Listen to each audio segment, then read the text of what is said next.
देखिए, भगवान श्री कृष्ण ने यहाँ पे योगेश्वर का रूप भी दिखाया है। आज ये गीता जयंती महोत्सव जो कि कई वर्षों से सभी धार्मिक संस्थाएं बड़ी श्रद्धा और उल्लास के साथ मनाती आ रही हैं। कुछ सालों से गीता जयंती का ये महोत्सव अंतर्राष्ट्रीय स्तर पर पहुंच गया है, जिसकी हम सब लोगों को बड़ी प्रसन्नता है। भगवान श्री कृष्ण ने कर्म का संदेश दिया है।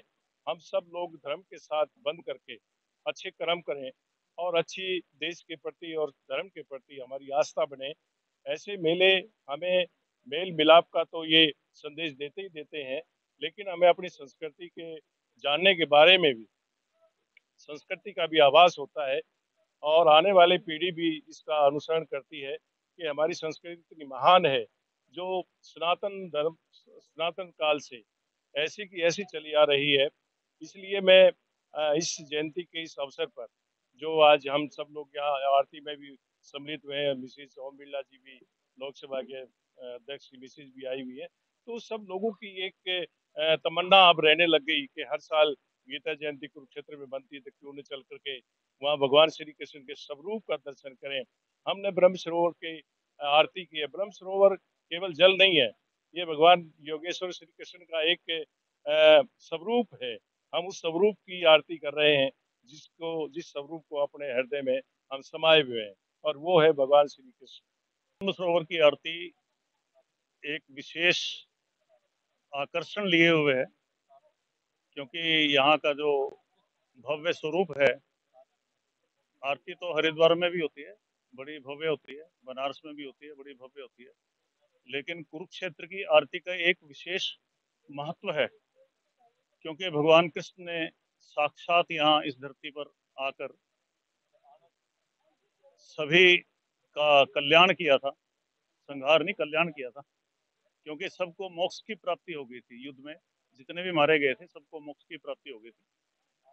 4 यक्ष थे जो भगवान कृष्ण ने चारों दिशाओं में स्थापित किए थे, जिनके पास 10-10 हजार यक्षों की सेना थी, और उनको ये आज्ञा दी थी कि इस युद्ध में से जो भी तुम्हें भागता हुआ नजर आए, उसका तुम संहार कर देना, उसका वध कर देना। इस युद्ध में से कोई भी बच के नहीं जाना चाहिए। तो जब सारा युद्ध समाप्त हो गया, तो चारों यक्ष भगवान कृष्ण की शरण में आए और बोले कि अब हमें आज्ञा दें, हम अपने अपने लोक को जाएं। लेकिन भगवान कृष्ण ने कहा कि असली काम तो तुम्हारा अब प्रारंभ होगा, क्योंकि जो भी यहाँ पे इस धरती पे आएंगे, उनको बड़े ही पुण्य की प्राप्ति होगी, और तुमने कुछ ऐसा कार्य करना है, उनके मनों पे ऐसा प्रभाव डालना है कि पापी लोग भी यहाँ पे आके पुण्य प्राप्त ना कर सकें। इसलिए अब चारों कुरुक्षेत्र भूमि के चारों कोनों पे चारों यक्ष स्थापित हैं। जो भी कुरुक्षेत्र भूमि में अंदर एंटर करता है, तो वो यक्ष उनके मन पे प्रभाव डालते हैं। जैसे कोई दिल्ली से चला कि मैं कुरुक्षेत्र जाऊंगा, वहां पे इतना दान करूंगा, इतना पुण्य करूंगा, तो कुरुक्षेत्र की भूमि में उसका पदार्पण होते ही उसका मन बदलना शुरू हो जाता है। वो कहना शुरू कर देता है कि भाई चलो, इसमें से आधा तो मैं दिल्ली वाले पंडित जी को दूंगा, हमारे हमारे बहुत काम करते हैं, उनको दूंगा, वो भी खुश हो जाएंगे। आगे आते हैं तो कोई ब्राह्मण उनको लड़ता झगड़ता या कोई गंदगी या इस तरह की कोई भी विकृति उनके मन में पैदा हो जाती है, और वो सोचते हैं कि यहाँ कुछ नहीं करना है। तो इस तरह से वो इस भूमि की रक्षा करते हैं, क्योंकि ये इतनी पवित्र भूमि है। यहाँ पे कोई जाने अनजाने में किया हुआ पाप यहाँ पे समाप्त हो जाता है।